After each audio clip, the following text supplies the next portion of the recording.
Assalamualaikum warahmatullahi wabarakatuh. Di sini kami ingin mempresentasikan hasil pekerjaan dari kelompok 2. Perkenalkan, nama saya Firda Bardita. Mazhab Fikih dalam Islam.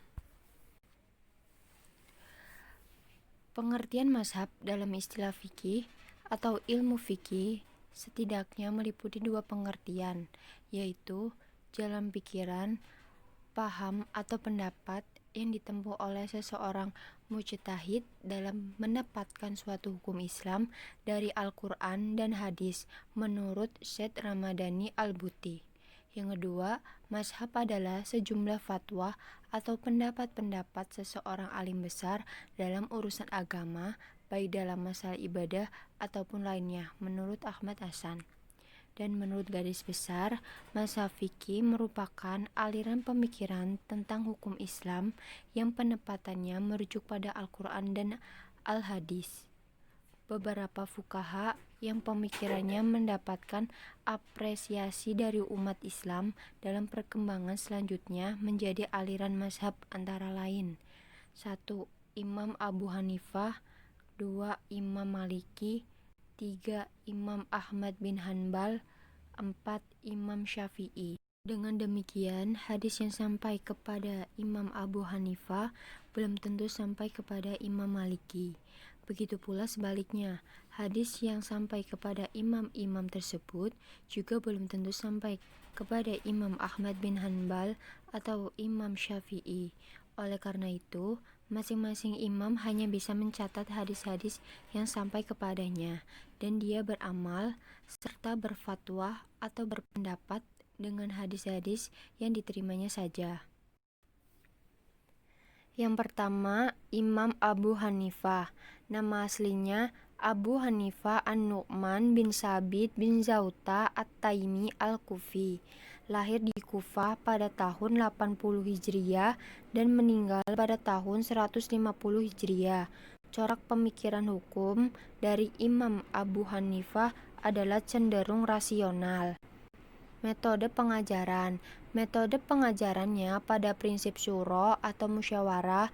Ia menyodorkan problem hukum pada murid-muridnya untuk dibahas dan didiskusikan untuk mencari hipotesis dan mencari solusinya. Karena mengarah pada fikih hipotesis yang sering mengedepankan sebuah persoalan lewat pertanyaan, bagaimana seandainya hal demikian terjadi, mereka akhirnya dikenal sebagai kaum bagaimana jika atau ahlur ra'yu. Dasar pemikiran hukum: Al-Quran, Al-Hadis, pendapat sahabat, qiyas, istihsan, ijma', urf. Penyebarannya melalui Afghanistan, Cina, India, Irak, Lebanon, Mesir, Pakistan, Rusia, Suriah, Tunisia, Turkestan, Turki, wilayah Balkan. Yang kedua, Imam Maliki. Nama asli Malik bin Anas bin Malik bin Abi Amir al-Asbahi. Masyhur dengan julukan Imam Dar al-Hijrah. Lahir di Madinah pada tahun 93 Hijriah dan wafat pada tahun 179 Hijriah. Corak pemikiran hukum dipengaruhi sunnah yang cenderung tekstual. Metode pengajaran. Metode pengajaran Imam Maliki didasarkan pada ungkapan hadis dan pembahasan atas makna-maknanya, kemudian dikaitkan dengan konteks permasalahan yang ada pada saat itu. Setelah penyusunan Al-Muta' selesai, Imam Maliki menjelaskan kitab tersebut kepada murid-muridnya sebagai mazhabnya. Namun, ia akan selalu menambahkan di dalamnya ketika ada informasi baru yang sampai kepadanya. Imam Maliki sangat menghindari spekulasi dan fikih hipotesis, sehingga mazhabnya dan para pengikutnya dikenal sebagai ahlul hadis. Dasar pemikiran hukum: Al-Quran, hadis, ijma' sahabat, qiyas, maslahah mursalah, amal al-Madinah, pendapat sahabat. Daerah penyebaran melalui Kuwait, Spanyol, Arab Saudi khususnya Mekah, wilayah Afrika khususnya Mesir, Tunisia, Aljazair, dan Maroko. Yang ketiga, Imam Ahmad bin Hanbal, nama asli Ahmad bin Hanbal Asy-Syaibani Al-Marwazi, lahir di Baghdad pada tahun 164 Hijriah dan wafat pada tahun 241 Hijriah. Corak pemikiran hukum tradisional atau fundamental. Metode pengajaran, perhatian utama Imam Ahmad bin Hanbal adalah pengumpulan, periwayatan, dan interpretasi hadis. Metode pengajaran melalui pedikten hadis-hadis dari koleksi lengkapnya yang dikenal sebagai Al-Musnad yang memuat lebih dari 3.000 hadis dan juga berdasarkan berbagai pendapat dari sahabat yang berkaitan dengan interpretasi mereka. Dasar pemikiran hukum, Al-Quran secara zahir, hadis, fatwa sahabat. Jika terdapat perbedaan fatwa sahabat, digunakan yang lebih dekat dengan Al-Quran dan Al-Hadis. Hadis mursal dan daif. Qiyas. Daerah penyebaran melalui Arab Saudi, mayoritas. Assalatu wassalamu ala asrafil anbiya'i wal mursalin wa ala alihi wa ashabihi wa man tabi'ahum bi ihsanin ila yaumiddin wa tasliman katsira. Saya akan membahas tentang mazhab Imam Asy-Syafi'i rahimahullah ta'ala. Terkait masalah pembahasan itu, kita bahas tentang nama, nasab, dan gelar Imam Asy-Syafi'i rahimahullah. Nama lengkap Imam Asy-Syafi'i itu tidak seperti yang dituliskan di PowerPoint tersebut.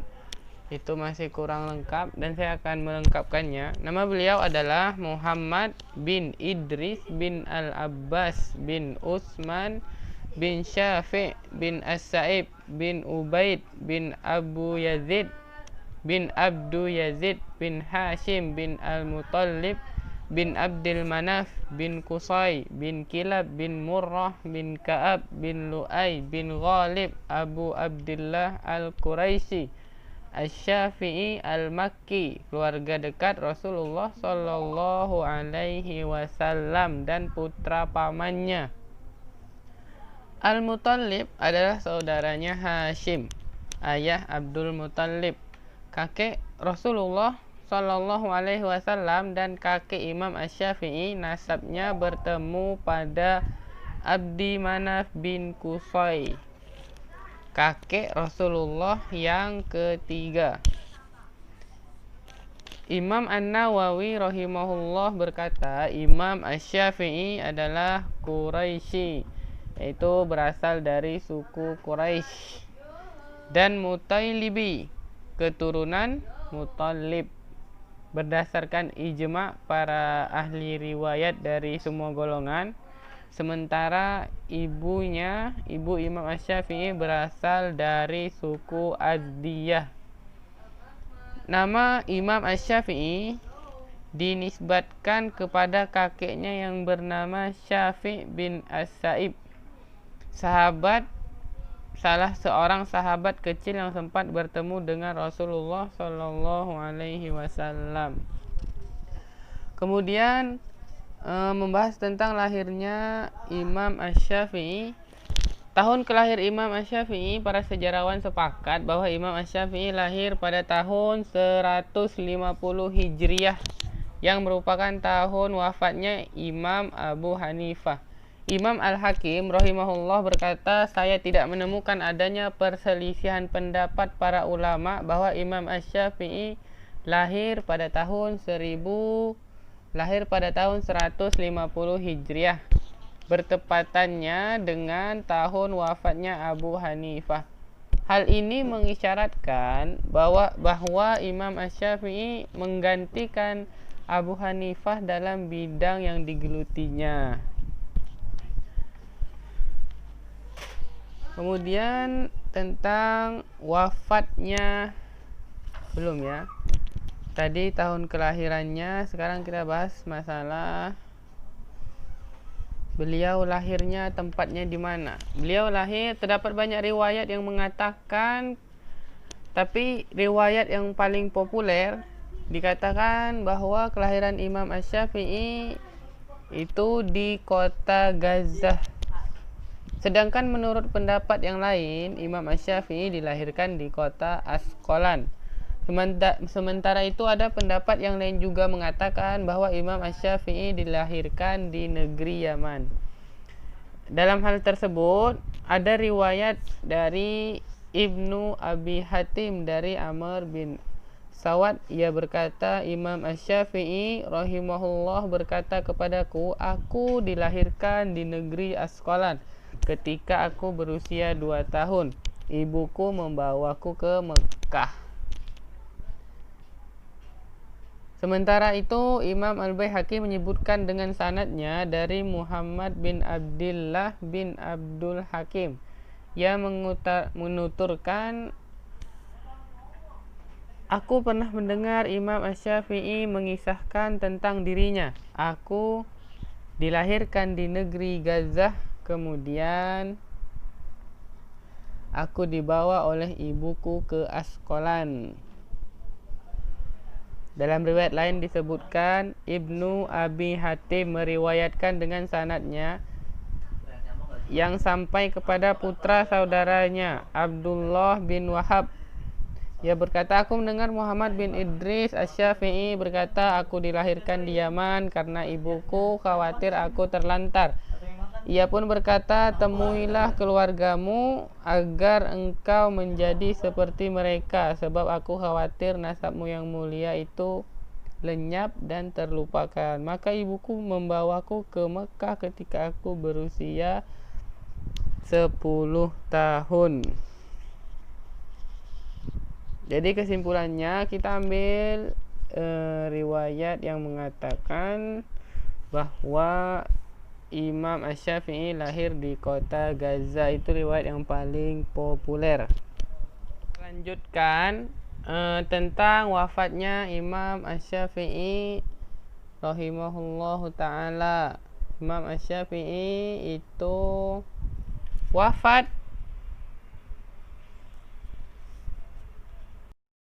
sebelum beliau wafat, di akhir hayatnya Imam Asy-Syafi'i rahimahullahu ta'ala sibuk berdakwah, menyebarkan ilmu, dan banyak menulis kitab di Mesir. Sampai hal itu memberikan mudarat bagi tubuhnya. Akibatnya ia terkena penyakit wasir. Penyakit wasir itu yang menyebabkan keluarnya darah. Tetapi karena kecintaannya kepada ilmu, beliau tetap melakukan pekerjaannya itu dengan tidak mempedulikan sakitnya. Sampai akhirnya beliau wafat pada akhir bulan Rajab tahun 204 Hijriah. Semoga Allah Subhanahu wa ta'ala memberikan rahmat yang luas kepadanya. Dalam perjalanan Imam Asy-Syafi'i menuntut ilmu, beliau sempat mengarang atau menulis banyak kitab. Saya sebutkan cuma 2 saja, kitab Umdatul Ahkam, dan kitab Ar-Risalatul Jadidah. Itu hanya beberapa kitab yang beliau karang sebagai contoh saja. Kemudian kita akan membahas tentang dasar-dasar Imam Asy-Syafi'i dalam menetapkan akidah dan perbandingannya dengan manhaj salaf dan mutakallimin. Apa itu salaf? Definisi salaf itu secara bahasa atau etimologi menurut pengarang kitab Lisanul A'rab berasal dari kata salafa yaslufu sulufan, dan sulufan yang artinya taqaddama, mendahului. Salaf adalah orang-orang yang mendahuluimu, seperti para sahabat, tabi'in, terus tabi'ut tabi'in. Pengarang Lisanul A'rab berkata, oleh karena itu generasi awal yang terdiri dari para tabi'in dinamakan salafus soleh. Mungkin hanya ini yang dapat kami sampaikan. Lebih dan kurangnya mohon maaf. Assalamualaikum warahmatullahi wabarakatuh.